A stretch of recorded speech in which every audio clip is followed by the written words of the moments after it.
Hello, অনেক সকালে উঠতে পারি নাই, কিন্তু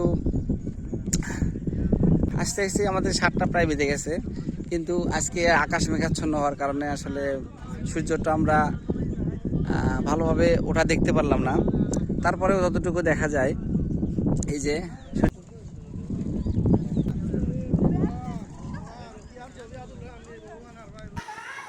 সূর্য মামাকে দেখতে গিয়ে আসলে লেট করে ফেলছি। তো যাই হোক, আমাদের জন্য অফুরন্ত একটি সুন্দর একটি দিন অপেক্ষা করছে। সমুদ্র সৈকতের যে হাঁটার একটা মজা, আনন্দ, এইটা আসলে যারা সমুদ্রে গিয়েছেন তারা অবশ্যই জানেন। আর আমিও সেই রকমই একটু আনন্দ উপভোগ করতেছিলাম।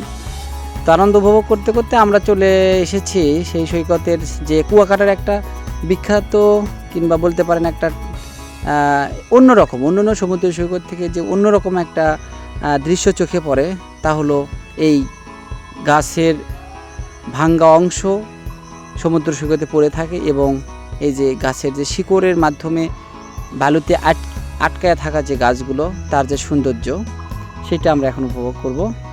তো এইটা উপভোগ করতে করতে আমরা চলে যাব কাওয়ার চর, এবং সেখানে গিয়ে দেখব লাল কাঁকড়া, এবং লাল কাঁকড়ার চরও যাব।